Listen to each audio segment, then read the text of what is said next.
बिस्मिल्लाहिर्रहमानिर्रहीम। अस्सलाम वालेकुम। आज हम लेक्चर नंबर 11 का थर्ड पार्ट कर रहे हैं और इसमें आज हम MCQs हम देखेंगे। तो इसमें हमने फ़र्स्ट MCQs से लेकर नेक्स्ट 30 तक करनी है हमने। तो फर्स्ट इसके स्टार्ट लेते हैं। तो इसमें लिखा हुआ है KMT kinetic molecular theory to first law of thermodynamics. यहाँ तक हमने टॉपिक्स पढ़ने हैं, इसमें MCQ से देखेंगे आज के इस लेक्चर में। Therm law of kinematic theory to first law तक देखेंगे। तो इसमें देखें फर्स्ट MCQs हैं, estimate pressure of air molecules at 273 kelvin if the mean square speed is 500 metre square per second square and density of air under these condition is 6 kilogram per metre cube. ठीक है, तो अगर ये हमें दी हो condition तो हमारे पास क्या आएगा प्रेशर। तो ये T टेम्परेचर दिया हुआ है, स्पीड मीन स्क्वायर स्पीड दी हुई है और ये डेंसिटी 6 है। प्रेशर का फॉर्मूला लिखा हमने और यहाँ पे वैल्यूज पुट की, सॉल्व किया तो ये 1000 किलोग्राम। डेंसिटी हमने वैल्यूज पुट की तो ये 1000 आंसर आ जाएगा। और ऑप्शन में ये 1000 हमारे पास 1 × 10⁻³ और ये यूनिट पास्कल होता है। इधर नोट्स में गलती से लिखा गया है किलोग्राम पर सेकंड। ये जो यूनिट है ना, ये हमारे पास क्या आएगा, किलोग्राम पास्कल आएगा। तो इधर आप पास्कल लिख लेंगे। ठीक है, तो इधर मैं लिख लेता हूँ पास्कल। ठीक है, पास्कल यहाँ पे यूनिट आएगा। ठीक है, अब चलते हैं नेक्स्ट हम देखने लगे हैं MCQs नंबर 2। MCQ नंबर 2 में कह रहा है 1 mole of gas occupied volume 1 10⁻³ metre cube in cylinder whose pressure is 2.5 10⁻5 pascal the temperature of the cylinder will be. ठीक है, टेम्परेचर बताना है सिलेंडर का। तो इसमें सेकंड का सोल्यूशन देखें तो वॉल्यूम दिया है, प्रेशर दिया हुआ है, नंबर ऑफ़ मोल्स उसने खुद का है 1 है, तो नंबर ऑफ़ मोल को N से हम रिप्रेजेंट करते हैं। और टेम्परेचर हमें दिया हुआ है, टेम्परेचर हमें फाइंड करना है और फाइंड करते हैं। तो इसमें PV = nRT हमने फार्मूला लगाया। इसमें PV = nRT में फार्मूला लगाया और इसमें पुट कर देंगे PV और nRT फार्मूला बनाया। N की वैल्यू 1, P और V की वैल्यू पुट की तो टेम्परेचर 30 हमारे पास आंसर आ जाएगा। ठीक है, तो ये 30 केल्विन हमारे पास ऑप्शन आ गई।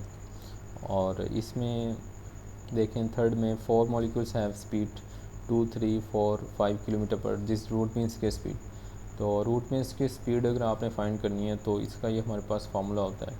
ये 1 2 3 4 कह दिया और पहले हम स्केल लेंगे, फिर मीन लेंगे और फिर स्केल रूट लेंगे और इनका फिर सॉल्व कर लेंगे तो ये आ जाएगा। स्केल लेके फिर मीन 4 वैल्यूज़ हैं, 4 पे डिवाइड किया, फिर अंडर रूट ले लेंगे यानी स्केल रूट लेंगे और स्केल रूट लेंगे तो ये इसका आंसर आ जाएगा √27/2 और ये यहाँ तक ही इसका आंसर हमें गिवन में दिया हुआ है। ठीक है, ये ऑप्शन ए आ जाएगी। ठीक है, 4 पे चलते हैं। A gas expand 0.25 metre cube है कॉन्स्टेंट प्रेशर ऑफ 10⁻³ न्यूटन पर metre square the work done is. ठीक है, तो वर्क डन हमने फाइंड करना है। तो इसमें देखें यहाँ पे हमें वैल्यूज़ दी हुई हैं, वर्क डन हमने फाइंड करना है। वॉल्यूम प्रेशर दिया है, वर्क डन का फॉर्मूला P × ΔV। इसमें हमने वैल्यूज़ पुट की तो वर्क डन क्या आ गया, 250 जूल आ जाएगा।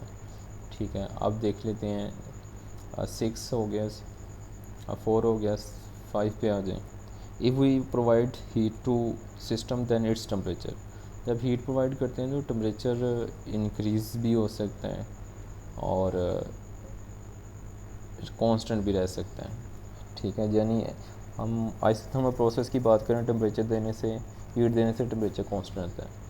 ठीक है, और अगर आइसोथर्मल प्रोसेस नहीं है तो वैसे ही हम उसको हीट प्रोवाइड कर रहे हैं, वॉल्यूम को कांस्टेंट रखा हुआ तो टेम्परेचर इंक्रीज़ भी हो सकता है, कांस्टेंट भी और इंक्रीज़ भी हो सकता है। 6 पे आ जाए। If we double the average velocity of molecule of gas then pressure becomes.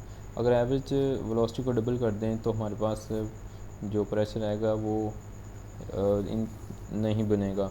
Zero हो जाएगा यूँ लेट कर लें, क्योंकि एवरेज वेलोसिटी राइट साइड की एवरेज और लेफ़्ट साइड की एवरेज वेलोसिटी कैंसिल हो जाती है, तो नेट वेलोसिटी ज़ीरो तो प्रेशर ज़ीरो। अगर हम यूँ लेट कर लें कि हम इस तरह से फाइंड नहीं कर सकते, ठीक है, इसलिए नॉट पॉसिबल आ जाएगा और ज़ीरो आ जाएगा। एक्चुअली में ज़ीरो होती नहीं है वेलोसिटी, एवरेज वेलोसिटी। क्या होता है इसका राइट साइड का, फिर हम क्या करेंगे, मीन स्क्वायर वेलोसिटी फाइंड करेंगे। मीन स्क्वायर वेलोसिटी में स्क्वायर आ रहा है तो स्क्वायर क्या करेगा, नेगेटिव को भी पॉजिटिव कर देगा, तो फिर इंक्रीज होगा। तो हम डबल एवरेज वेलोसिटी कर दें तो हम फाइंड नहीं कर सकते, क्योंकि double average velocity right left की नेगेटिव पॉजिटिव कैंसिल हो जाएगी। अगर मीन स्क्वायर ले लें तो स्क्वायर में फिर कैंसिल नहीं होती है ऑपोजिट, क्योंकि नेगेटिव का स्क्वायर पॉजिटिव हो जाता है। तो इसलिए इधर जो ऑप्शन आएगी वो नॉट पॉसिबल है। और 7 में आ जाए, during an adiabatic compression work of 100 जॉल is done. Compression में जब कंप्रेस करेंगे ना, याद रख लें, तो वर्क डन नेगेटिव होता है। और what will be the change in internal energy, internal energy delta U से हमने फाइंड करनी है। तो यहाँ पे लिखा हुआ डब्ल्यू वर्क डन नेगेटिव है, डेल्टा यू फाइंड करना है। नेगेटिव इसलिए लगाया क्योंकि कंप्रेस हो रही है, compress mean work done on system हो रहा है, तो वर्क डन नेगेटिव आएगा। और यहाँ पे ये फार्मूला कहाँ से आ रहा है, ये फर्स्ट लॉ ऑफ थर्मोडायनेमिक्स से आता है, ये फर्स्ट लॉ ऑफ थर्मोडायनेमिक्स है, ठीक है। यहाँ पे हीट, यहाँ पे क्या की, ज़ीरो पुट की, तो ये डब्ल्यू माइनस यू के इक्वल आ गया। और यहाँ पे वर्क डन कितना है, 100, और माइनस आ रहा है ना, तो हम नेगेटिव को क्या कर रहे हैं, नेगेटिव को दूसरी तरफ ले गए, तो माइनस डब्ल्यू हो गया। तो देखें अब नेगेटिव 100 दिया हुआ है, तो जितनी वर्क डन होगी उतनी क्या होगी, इंटरनल एनर्जी होगी। इंटरनल एनर्जी भी 100 होगी, लेकिन इंटरनल एनर्जी के साथ क्या आ रहा है, पॉजिटिव आ रहा है, क्योंकि नेगेटिव 100 पुट करेंगे, नेगेटिव इंटू नेगेटिव पॉजिटिव हो जाएगा, ठीक है। तो ये इसका आंसर आ गया 100। नेक्स्ट हम चलते हैं, इसकी MCQs हमें दी हुई है। नेक्स्ट MCQs नंबर 6 पे चलते हैं, 8 पे चलते हैं। MCQs नंबर 8 में कहा हुआ है कि a gas at state A changes to state B through path 1 and 2 shown in figure. The change in the internal energy is U1 to U2 respectively. ये पाथ दिया हुआ A1 to 1 पाथ और second path से जा रहा है, तो internal energy क्या होगी।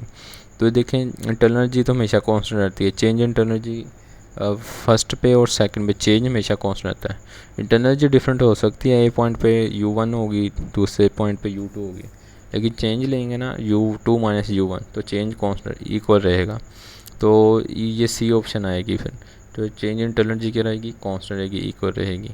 अब आज चलते हैं हम 9 पे, the ratio of mean kinetic energy of chlorine and oxygen molecule eight same temperature.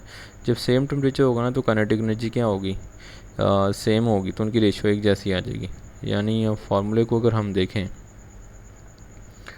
फार्मूले को देखें तो ये काइनेटिक एनर्जी टेम्परेचर के प्रोपोर्शन होता है। तो रेशियो ले लें, तो काइनेटिक एनर्जी की रेशियो लें, सेम रेशियो है, तो काइनेटिक एनर्जी से कैंसिल होगी, 1:1 आ जाएगा, ठीक है। तो इसमें अब हम देख लेते हैं नेक्स्ट 1:1 आंसर आ जाएगा। हीट 10 पे देख लेते हैं, heat is neither given to or taken from the system then its temperature. जब हीट ना निकले ना एंटर हो, तो इसको क्या कहते हैं, एडियाबैटिक प्रोसेस कहते हैं। तो एडियाबैटिक प्रोसेस में क्या होता है कि टेम्परेचर राइज भी कर सकता है, टेम्परेचर फॉल भी कर सकता है, और अगर स्लोली इसको कंप्रेस या एक्सपेंड करें तो सेम भी रह सकता है, तो फिर ऑल ऑफ दीज आ जाएगा, ठीक है। तो 11 पे देखते हैं, if all we all know that CP is greater than CV, what is the true at these molecular specific heat। कह रहा है कि अगर specific heat at constant pressure greater है specific heat at constant volume के, तो what is also true.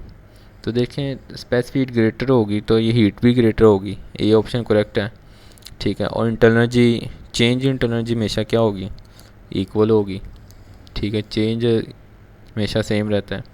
और temperature, अगर इंटरनल एनर्जी इक्वल है तो टेम्परेचर भी क्या रहेगा, कांस्टेंट प्रेशर और वॉल्यूम पे इक्वल रहेगा। तो फिर इसमें ऑल ऑफ दिस पॉसिबिलिटी आ जाएगी। जब क्या हो रहा है, कांस्टेंट प्रेशर पे स्पेसिफिक ग्रेटर है कांस्टेंट वॉल्यूम पे, तो दोनों केस में internal energy, change in internal energy equal है, तो चेंज इन टेम्परेचर भी क्या आ जाएगा, इक्वल आ जाएगा। ठीक है, ऑल ऑफ दी से ऑप्शन आ जाएगी। अब 12 पे देख लेते हैं। Specific heat for an ideal gas off N isothermal process. Isothermal process के लिए आइडियल गैस क्या होती है, ये ना आप फॉर्मूले से इसको बताएंगे। ठीक है, ये फॉर्मूला लिखा हुआ है मैंने, ये 10 की रीज़न मैंने लिखी हुई है, वैसे बता दी थी। ठीक है, आगे ये एक फार्मूला होता है, क्यू जो हीट है वो टेम्परेचर डिफरेंस ऑफ मोल के, एन मोल को कह रहे हैं कि डायरेक्ट होती है। प्रोपोर्शनल डिसाइन किया, सी आ गया, सी को एक स्पेसिफिक हीट कहेंगे, सी किसके लोग इक्वल आ गया क्यू ओवर एन टी के, और एन तो 1 होता है डेफिनेशन, अकॉर्डिंग टू डेफिनेशन, तो क्यू ओवर टी हमारे पास आंसर आ गया। ठीक है, तो क्या आ गया, क्यू ओवर टी में हमें पता है कि आइसोथर्मल प्रोसेस उसने कहा है आइसोथर्मल में टेम्परेचर कांस्टेंट होता है। टेम्परेचर कांस्टेंट होगा तो हमें पता है ये डिनोमिनेटर में zero change in temperature zero हो जाएगा। जब चेंज इन टेम्परेचर ज़ीरो हो जाएगा, डिनोमिनेटर में ज़ीरो पुट करें तो क्या आ जाएगा आंसर, इन्फिनिटी आ जाएगा। तो स्पेसिफिक हीट क्या होगी, इन्फिनिटी होगी। ठीक है, अब देख लेते हैं नेक्स्ट। ठीक है, ये हमने देख लिया कि आंसर इसका ज़ीरो आ जाएगा। 13 भी देखें, kinetic molecular theory is likely to break at. Kinetic molecular theory break हो जाती है हाई प्रेशर लो टेम्परेचर पे, ब्रेक हो जाती है, वर्क नहीं करती। 14 पे आ जाएं, the temperature change in Celsius scale is 25, the corresponding change in fortnight scale. अगर फॉर ये देखें यहाँ पे उसने चेंज कहा हुआ है, सेल्सियस में चेंज जो आ रहा है वो 25 है, और फॉरनाइट में भी चेंज पूछा है। जब भी चेंज पूछेगा ना तो सिंपल फार्मूला ही नहीं लगाने, फिर ये फार्मूला लगाना आपने, इसका शॉर्टकट मैंने यहाँ पे लिख दिया, तो ये वाला आप शॉर्टकट लगाएंगे, यानी शॉर्टकट में ये लगाएंगे,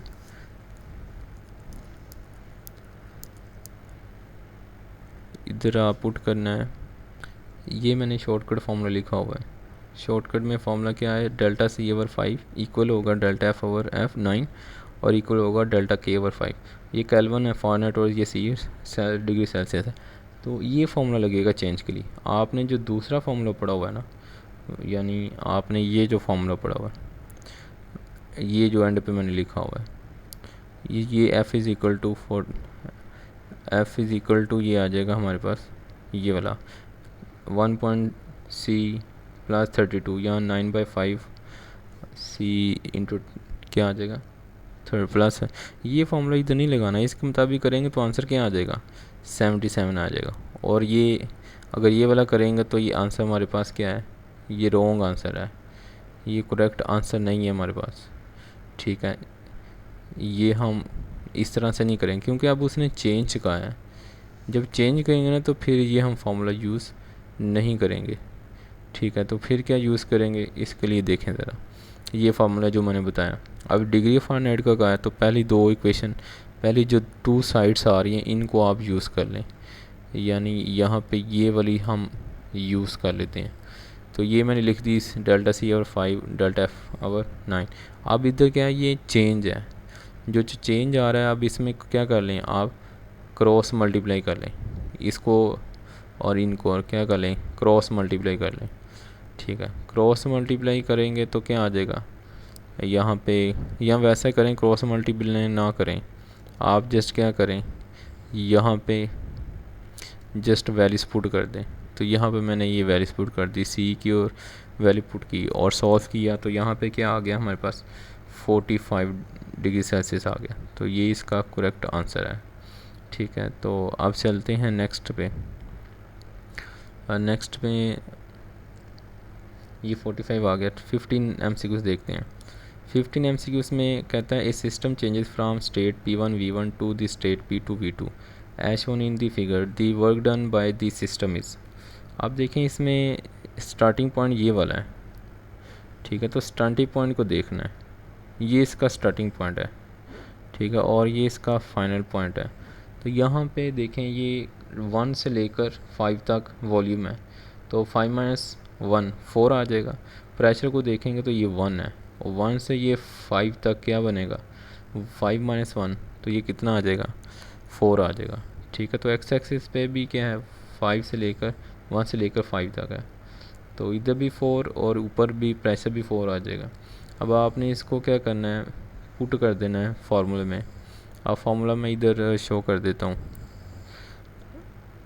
ये फार्मूला ट्राइंगल वाला लगेगा, क्योंकि एरिया ट्राइंगल बनेगी वर्क डन के अंडर। ये आप डायग्राम देख लें तो ये ट्राइंगल बन रही है।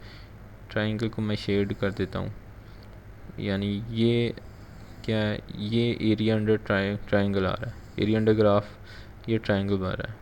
तो एरिया ही हमें वर्क डन बता देगा। अगर मैं एरिया फाइंड करूँ तो एरिया की ये वैल्यू हमें दी हुई है। क्या फार्मूला होता है, हाफ लेंथ इनटू विड्थ। तो ये वैल्यूज़ पुट की, 2 से कैंसिल किया, उधर से वैल्यूज़ ली, तो ये हमारे पास क्या आ गया, 8 10 पावर 5 आ जाएगा। ठीक है, अब चलते हैं नेक्स्ट 16 पे। तो 16 में कहता है we have a jar a filled with the gas characterized by parameter PVT and another jar B with the gas with parameter 2PV/4 the ratio of the number of molecule of jar A to those of B। ठीक है, ये mathematically इसको solve करना है। तो mathematically solve करने के लिए आपने ये फॉर्मूला लिखा, P V equal N R T. N किसके इक्वल होता है, N over Avogadro's number, total number of molecules divided by Avogadro's number. अब इसमें P1 V1 लगाएंगे, P2 V2, तो N2 आ जाएगा। इनके रेशियो ले ली तो सेम फैक्टर कैंसिल हो जाएंगे, तो बाकी हमारे पास ये रह जाएगा। ठीक है, यहाँ पे क्या आ रहा है, ये N है, ठीक है, N लिखा हुआ है। अब इसको क्या करें आप, T2 और T1 आ रहा है, इसको दूसरी तरफ ले जाएं, मल्टीप्लाई हो जाएगा, तो ये N ओवर N2 आ जाएगा। अब इनकी रेशो फाइंड करनी है, वैल्यू सारी पुट की, तो ये हमारे पास क्या आ जाएगा, 4:1 आ जाएगा।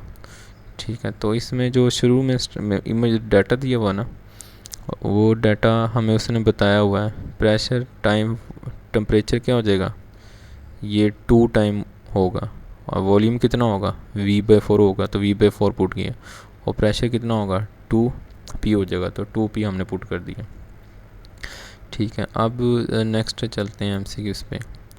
तो नेक्स्ट MCQ 17 में कहता है a system absorb heat 80 joule through heating while doing 100 joule of external work. अब एक्सटर्नल वर्क में एक्सपेंड कर रहा है, तो वर्क डन पॉजिटिव होगा। What is change in internal energy of system, delta U हमने फाइंड करनी है, इंटरनल एनर्जी हमने फाइंड करनी है। तो ये QW ये वैल्यूज पुट की, सॉल्व किया, तो हमारे पास क्या आ जाएगा, 20 जूल आंसर आ जाएगा। ठीक है, और इसमें आप देखें -20 जूल आ रहा है, क्योंकि ये क्या कर रहा है, absorb heat 80 joule through the heating while 100 joule of external work. आप देखें इसमें जो हीट है ना, इस पे वर्क कर रही है जब, ठीक है, तो सोल्व करेंगे तो वो -20 बन जाएगा। अब इसमें देखें work done bye an ideal monoatomic gas along the path LMNOL, ये इधर देखें यहाँ से शुरू हो रहा है, इसको यहाँ से मैं रिप्रेजेंट कर लेता हूँ, यहाँ से शुरू हो रहा है, यहाँ से शुरू हो रहा है LOMN, और फिर कहाँ पे आ रहा है, दोबारा L पे आ रहा है। ठीक, अब इसमें वो क्या कह रहा है कि work done bye an ideal monoatomic gas along the path, work done हमने फाइंड करना है, तो ये PV आ जाएगा। अब वर्क डन का फॉर्मूला लगाएंगे हम। ठीक है, तो फार्मूला देखें ज़रा, इसमें क्या हमें दिया होता है फार्मूला, फाइनल माइनस इनिशियल करेंगे तो 2V - V आ जाएगा, और प्रेशर को भी करें फाइनल माइनस इनिशियल तो P आ जाएगा। ठीक है, अब ये कैसे आया आपको, ये डायग्राम से पता चलेगा। डायग्राम में देखें, ये इनिशियल हॉरिजॉन्टल पे देखें, तो अगर आप हॉरिजॉन्टल पे देखें तो यहाँ से यहाँ तक क्या बनेगा, 2V - V, final minus initial V आ जाएगा, और यहाँ से यहाँ तक देखें तो क्या आ जाएगा, यहाँ पे ये 3P - 2P, यानी final pressure minus initial pressure, तो P आ जाएगा। और इसको आप मल्टीप्लाई कर लें, आप यहाँ पे क्या करते हैं, P × डेल्टा, P की जगह P आ जाएगा, डेल्टा V जगह V आ रहा है, और पुट किया तो क्या आंसर आ जाएगा, PV आ जाएगा। ठीक है, तो ये हमने देख लिया 18। अब देख लेते हैं 19 को। तो 19 में कहता है the indicator diagram representing maximum and minimum amount of work done, और मैक्सिमम मिनिमम अमाउंट कहाँ पे है, ये जो B ऑप्शन है ना, ये मैक्सिमम है। क्यों बोला, क्योंकि इसमें प्रेशर कांस्टेंट है और वॉल्यूम इंक्रीज़ करता जा रहा है। जिसमें वॉल्यूम इंक्रीज़ करेगा वो क्या होगी, वर्क डन मैक्सिमम होगी। और यहाँ पे देख रहे हैं वॉल्यूम क्या है, कांस्टेंट है, ये यहीं पे रुक गया है, यहाँ पे आके स्टॉप है, वॉल्यूम चेंज नहीं हो रहा। वॉल्यूम कांस्टेंट तो चेंज इन वॉल्यूम ज़ीरो, तो वॉल्यूम ज़ीरो तो वर्क डन भी ज़ीरो हो जाता है। ठीक है, यानी आप इधर देखें तो ये मैक्सिमम को शो कर रहा है। और यहाँ पे अगर आप देखें तो ये क्या है, वो अगर क्या आ जाए, अगर हमारे पास कांस्टेंट आ जाए, ये कांस्टेंट आ रहा है, ठीक है, और तो चेंज इन वॉल्यूम क्या आ रहा है, चेंज इन वॉल्यूम ज़ीरो आ जाएगा। ये वैल्यूज पुट की तो वर्क ज़ीरो हो जाएगा। ठीक है, आगे चलते हैं 20 पे। 20 में कहता है the temperature of an ideal gas is increase from 27 degree Celsius to 927 degree Celsius. The root mean square speed of its molecule becomes. तो ये डबल बन जाएगी। अब ये डबल कैसे बनेगी, इसको ज़रा सोल्यूशन में देखें। आपने ना ये यहाँ पे टेम्परेचर केल्विन में होता है, आपने पहले टेम्परेचर को कन्वर्ट कर लेना है। टेम्परेचर को कन्वर्ट करें, 27 में 273 ऐड किया 300, 927 में ऐड किया तो 273, 1200। ठीक है, अब ये देखें ये 3 है और ये 12 है, 3 टाइम्स 4 1200 होता है, यानी 3 चौके 12, 1200 बनेगा। ये मतलब ये कितने का मल्टीपल यहाँ पे बन रहा है, यहाँ पे कितने का मल्टीपल बन रहा है, 4 का मल्टीप्लाई बन रहा है। अगर 4 को हम मल्टीप्लाई कर दें 12, यहाँ पे मैं यूँ कहता हूँ कि अगर आप 4 को मल्टीप्लाई करते हैं, 4 मल्टीप्लाई बाय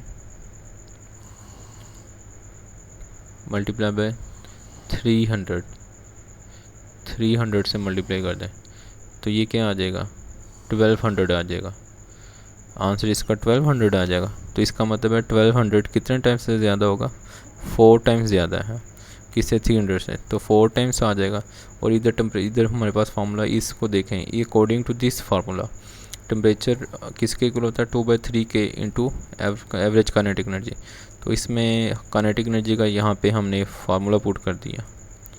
ठीक है, यहाँ पे फार्मूला पुट किया और फार्मूला पुट करने से हमने 2 को 2 से कैंसिल कर दिया और ये v का फार्मूला बनाया तो v स्क्वायर आ गया। और अगर स्क्वायर रूट कर मूव करें, अंडर रूट लिया दोनों तरफ, तो ये फार्मूला बनेगा। और कितने टाइम से बन रही है हमारे पास, 4 टाइम्स से बन रही है टेम्परेचर, तो 4 पुट करें, 4 पुट करेंगे तो 4 का अंडर रूट क्या आ जाएगा, 2 आ जाएगा, तो डबल हो जाएगी। अगर टेम्परेचर को 4 टाइम्स करते हैं तो अगर वो टेम्परेचर को 27 डिग्री से कैसे कहाँ कर दें, 927 कर दे तो वेलोसिटी क्या हो जाएगी, स्पीड डबल हो जाएगी। एवरेज वेलोसिटी डबल हो जाएगी। उसका मतलब ये है कि उसको केल्विन में आपने कन्वर्ट करना है, वैसे नहीं पता चलेगा, केल्विन में कन्वर्ट करेंगे तो पता चलेगा। ठीक है, तो ये आगे भी MCQs आएगी इसी तरह की, तो और आपको अच्छा क्लियर हो जाएगा। अच्छा, अब इसमें 21 देख लें। रूट मीन्स के velocity of molecules of an ideal gas at standard temperature pressure is v velocity दी हुई है। ठीक है, और इसमें कहता है the gas is heated at constant volume till the pressure becomes double. Pressure कितना हो गया, डबल हो गया। द फाइनल रूट मीन्स के वेलोसिटी, हमने रूट मीन्स के वेलोसिटी को फाइंड करना है। तो इसका आप सॉल्यूशन देखें ज़रा। इसमें P V equal N R T put किया और वी कांस्टेंट है, वॉल्यूम कांस्टेंट है, तो प्रेशर किसके डायरेक्ट बन जाएगा, यहाँ पे ये वाला प्रेशर डायरेक्ट आ जाएगा टेम्परेचर के, क्योंकि बाकी सारे फैक्टर तो कांस्टेंट है। वी उसने खुद कह दिया, एन नंबर ऑफ मोल्स एक होता है इस केस में, और यूनिवर्सल गैस कांस्टेंट ये भी कांस्टेंट है। तो प्रेशर टेम्परेचर के डायरेक्ट आ गया, टेम्परेचर डबल तो प्रेशर डबल, या प्रेशर डबल तो टेम्परेचर डबल। तो यहाँ पे ये फार्मूला लगाया, टेम्परेचर की जगह क्या पुट किया हमने, टेम्परेचर की जगह हमने 2 पुट कर दिया। ठीक है, और यहाँ पे 2 को बाहर निकाल लें तो अंडर 2 हो जाएगा, तो वेलोसिटी कितनी होगी, वहाँ यहाँ पे वह हमारे पास वेलोसिटी अंडर 2 टाइम्स हो जाएगी। ठीक है, तो अब देखते हैं नेक्स्ट 22 पे। A mountain climber finds that water boils at 80। कहता है वाटर 80 पे माउंटेन पे बॉयल्ड होता है। कॉरस्पॉन्डिंग टेम्परेचर ऑन फॉरनाइट पे कन्वर्ट करें। अब देखें आप फ़ारेनहाइट में कन्वर्ट करना है। अब यहाँ पे सिंपल फार्मूले लगेंगे, इधर सिंपल फार्मूला लगेंगे, इधर चेंज की बात नहीं की तो आप सिंपल फार्मूला लगाएं। और सिंपल फार्मूला ये आप जानते हैं बड़ी अच्छी तरह से, आपने मैट्रिक में पढ़े हुए हैं, ठीक है। ये फार्मूला है, मुझे ये भूल जाते हैं तो मैं इस तरीके से याद रखा हुआ है, C-0/100, ये यानी 0 से शुरू होता है डिग्री और इसमें 100 डिवीजन होती हैं। और फ़ारेनहाइट 32 से शुरू होता है तो F-32 और इसमें डिवीजन कितनी होती है 180। इसको पुट किया और जल्दी से इधर से फार्मूला बना लेता हूँ, लॉजिक बेस तो कभी भूलता नहीं है, ठीक है। वैसे मुझे कन्फ्यूजन नहीं होती है 9/5 आना है या 5/9 आना है। और फिर इसका एक और फार्मूला है, इधर आप तीसरा भी लिख सकते हैं, यानी इधर आप लिखें फ़ारेनहाइट के लिए, केल्विन के लिए। केल्विन की अगर मैं बात करूं तो केल्विन में क्या होता है, kelvin is equal to K minus, kelvin में K माइनस, और ये कहाँ से स्टार्ट होता है 273 से स्टार्ट होता है, ठीक है। और इसमें डिवीजन जो होती हैं वो टोटल 100 डिवीजन होती हैं, यानी इधर मैं यूँ लिख लेता हूँ, ये यहाँ पे क्या आ रही है 100 डिवीजन आ रही है। तो इस तरह से हम कर सकते हैं ये। अब अगर आप फ़ारेनहाइट को इसका निकालना चाहते हैं तो आप इन दोनों को यूज़ कर लें, ठीक है, इन दोनों को आप यूज़ कर लें। अगर आपने डिग्री सेल्सियस और फ़ारेनहाइट का रिलेशन निकालना है तो आप इन दोनों को यूज़ कर लें। अगर आप डिग्री सेल्सियस का और फ़ारेनहाइट का निकालना चाहते हैं तो आप डिग्री सेल्सियस को और फ़ारेनहाइट को यूज़ कर लें, यानी आप यूँ कर लें कि यहाँ से इन को यूज़ कर लेंगे, ठीक है। ये काफ़ी कम्प्लेक्स लाइनें लग गई तो आप यहाँ पे समझ गए मेरी बात, या वैसे ही आपको याद है तो कर लें। आप फार्मूला है ना, इसमें जस्ट वैल्यू पुट करें, वैल्यूज पुट करेंगे तो क्या आ जाएगा, हमारे पास आंसर आ जाएगा, ठीक है। अब नेक्स्ट पे चलते हैं, इसका आंसर आ जाएगा 176। नेक्स्ट है 23, the work done on system is taken as. जब वर्क डन ऑन सिस्टम हो इसका मतलब कंप्रेस हो रहा है, और ये नेगेटिव होता है फिज़िक्स में। केमिस्ट्री में ये पॉजिटिव लिया जाता है, लेकिन फिज़िक्स में ऑन सिस्टम या कंप्रेस को हम नेगेटिव कहते हैं, ठीक है। 24 में है, इफ़ मीन्स के velocity of gas molecule is double then pressure of gas will be, गैस का प्रेशर क्या होगा, ठीक है। तो इसको देखें ज़रा, इसको रिलेशन से हमने बताना है आंसर। प्रेशर और काइनेटिक एनर्जी डायरेक्ट होते हैं, ठीक है। तो यहाँ पे ये कांस्टेंट होता है 2n/, इसको लिखने की ज़रूरत नहीं है। प्रेशर काइनेटिक एनर्जी का यहाँ पे मैंने फार्मूला लिख दिया, यहाँ पे ये काइनेटिक एनर्जी का फार्मूला मेंशन किया। तो इस फार्मूले में अभी देखें, space mean square velocity pressure के डायरेक्ट है। अगर मीन स्क्वायर वेलोसिटी को डबल करें तो प्रेशर डबल हो जाएगा। ये नहीं कहना कि ये 2 का स्क्वायर हो जाएगा, 2 तो स्क्वायर 4 हो जाएगा। उसने मेंशन कर दिया square mean square velocity double है, तो फिर उसी के मुताबिक प्रेशर डायरेक्ट होगा 2 ही हो जाएगा, ठीक है। तो अब 25 देख लेते हैं। वो at what temperature Fahrenheit and degree centigrade scale have same reading. ये -40 पे सेम होते हैं, ये वैसे ही याद रख लें, ठीक है। इसको फाइंड करने की ज़रूरत ही नहीं है। N ideal gas is heated from 20 to 40 degree Celsius under constant pressure, the change in internal energy is, ठीक है। अब इसको भी उसी तरह पहले केल्विन में कन्वर्ट करें, केल्विन में कन्वर्ट करें। ये टेम्परेचर दिया हुआ है, ठीक है। ये 20 को केल्विन में कन्वर्ट किया तो हमारे पास ये आ जाएगा, और 40 को केल्विन में कन्वर्ट किया तो ये आ जाएगा, ठीक है। अब यहाँ पे कन्वर्ट कर लिया हमने, ठीक है। टेम्परेचर को हमने यहाँ पे कन्वर्ट तो कर लिया। अब वैल्यूज पुट करनी है, फाइंड क्या करना है, इंटरनल एनर्जी। तो इंटरनल एनर्जी के लिए आपने क्या करना है, फार्मूला लगाना है। फार्मूला क्या लगाना है, इधर वैसे ही देखें कि उसने हमें पूछा है, ये दिया हुआ है उसने। अब इसमें देखें उसने कहा है अगर क्या करें, टेम्परेचर को 20 से 40 डिग्री सेल्सियस कर लें कांस्टेंट प्रेशर पे, तो इंटरनल एनर्जी कितनी हो जाएगी। तो हमें पता है टेम्परेचर और इंटरनल एनर्जी डायरेक्टली प्रोपोर्शन होते हैं। तो अब इसको देखें, हमने इधर डबल नहीं कहना, ठीक है, क्योंकि इधर डबल वाला हिसाब ही नहीं बन रहा। दोनों ये कितने बन रहे हैं, तकरीबन इक्वल बन रहे हैं केल्विन में, तो डबल नहीं कहेंगे, फिर इसको डायरेक्टली प्रोपोर्शन कहेंगे या प्रोपोर्शन कह देंगे। आगे चलते हैं 27 पे। A system does 600 joule of work. अब डज वर्क कर रहा है, काम कर रहा है, मतलब एक्सपेंड कर रहा है। तो एक्सपेंड में वर्क डन क्या होता है, पॉजिटिव होता है। कंप्रेस में नेगेटिव, तो एक्सपेंड में पॉजिटिव और कंप्रेस में नेगेटिव। अब यहाँ पे एक्सपेंड कर रहा है ना, वर्क हो रहा है मतलब एक्सपेंड कर रहा है। At the same time has its internal energy, कितनी दी हुई है internal energy, 320 joule. How much heat has been supplied, कितनी हीट सप्लाइड की जाएगी। ये जस्ट आपने फार्मूला लगाना है, तो फार्मूले से हो जाएगा। ये फार्मूला लगाएं, ठीक है, ये दिया हुआ है Q is equal to U plus W, U plus W लगाएंगे, वैल्यूज पुट की 920 आ जाएगा, सिंपल सा है। उसके बाद हम देख लेते हैं 28 at what temperature will the kinetic energy of gas molecule be double of at temperature 27। ठीक है, तो किस टेम्परेचर पे 27 से किस टेम्परेचर पे जो है टेम्परेचर काइनेटिक एनर्जी डबल हो जाएगी। बिल्कुल सेम ये वही है, आप कन्वर्ट करके देख लें इनको केल्विन में कन्वर्ट करें तो ऊपर वाला 300 है, नीचे वाला 600 है।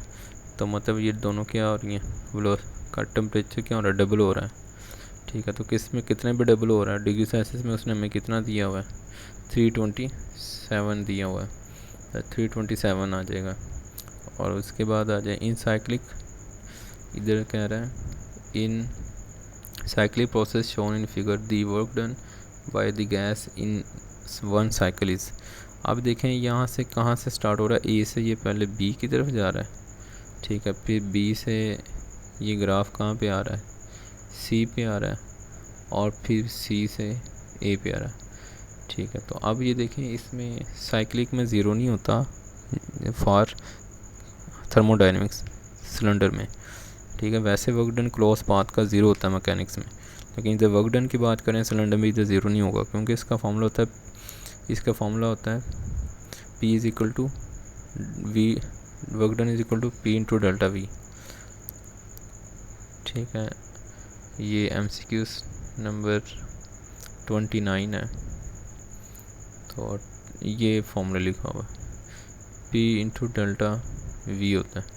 और यहाँ पे देख लें, अब चूँकि उसने ग्राफ दिया हुआ तो फिर ट्रायंगल वाला फार्मूला लगाएंगे, और ये वाली जो हॉरिजॉन्टल है ये कितना बनेगा, 4V माइनस V1, तो 3V आ जाएगा।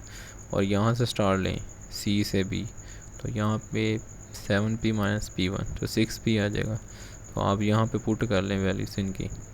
ठीक है, तो ये 6P1 3V1 पुट किया तो 9V1 आ जाएगा ना, ट्रायंगल के फॉर्म में पुट किया हमने। अब लास्ट टाइम MCQs देखते हैं 30 की। ठीक है, 2 different gases are enclosed in 2 different vessels at same temperature पे वेसल्स क्लोज की हुई हैं। If P1 and P2 are their densities the ratio of their root means के वेलोसिटीज़। ठीक है, ये आप डेंसिटी रूट मीन्स के वेलोसिटी के फॉर्मूले से फाइंड करेंगे। ये फार्मूला होता है ना प्रेशर का, प्रेशर के इस फार्मूले में 1 लगाया और 2 लगाया, और फिर इनको क्या कर दिया, डिवाइड कर दिया। प्रेशर तो एक जैसे हैं, तो प्रेशर तो क्या हो जाएगा, कैंसिल, और 1/3 भी कैंसिल, और ये आ जाएगा बाकी। और इधर रो को दूसरी तरफ ले जाएं तो ये आ जाएगा। ठीक है, और इसमें क्या कर लें आप, अंडर ले लें, तो यहाँ पे हमने अंडर ले लिया, तो ये इनकी रेशो आ गई। ठीक है, तो ये ऑप्शन इधर देख लें कौन सी बन रही है, ये ऑप्शन बनेगी, डी ऑप्शन बनेगी, अंडर रो 2 डिवाइडेड बाय रो 1 आ रहा है, रो 1 डिवाइडेड बाय रो 2 आ रहा है। इसमें यहाँ पे ना ये ऊपर आएगा रो 2 और नीचे क्या आएगा, रो 1 आएगा, तो ये मिस्टेक हुई है, ये आप देख लीजिएगा। ठीक है, इसको नोट करेक्ट कर लीजिएगा। बस वो ऊपर एक मल्टीप्लिकेशन में फ़र्क आया, यानी यहाँ तक हमने ठीक किया हुआ है, वो रो 2 ओवर रो 1 है, और ऊपर गलती से क्या लिखा गया है, रो 1 ओवर रो 2 लिखा गया है, तो इसको करेक्ट कर लें। तो ये हमारे पास ऑप्शन क्या आ जाएगी, ये डी ऑप्शन हमारे पास आ जाएगी। तो ये था आज का लेक्चर। अभी हमने ये जो थर्मोडायनेमिक्स है इसके अभी ये स्टार्ट KMT काइनेमेटिक ये सिलेक्ट नहीं हो रहा इसमें। अब यहाँ पे अभी सिर्फ हमने काइनेटिक मॉलिक्यूलर थ्योरी से लेकर हमने थर्मोडायनेमिक्स लॉ ऑफ थर्मोडायनेमिक्स तक की है। इससे आगे जो टॉपिक हैं उनके अभी करने हैं, तो वो ना हम नेक्स्ट लेक्चर में देखेंगे। तो फिर इसके लास्ट लेक्चर फर्स्ट के बाद फिर FSC सेकंड पार्ट 2 शुरू हो जाएगी। तो इंशाल्लाह ताला वो भी हम जल्द से जल्द करेंगे। तो मिलते हैं नेक्स्ट लेक्चर में। दुआ में याद रखिएगा। अल्लाह हाफिज़।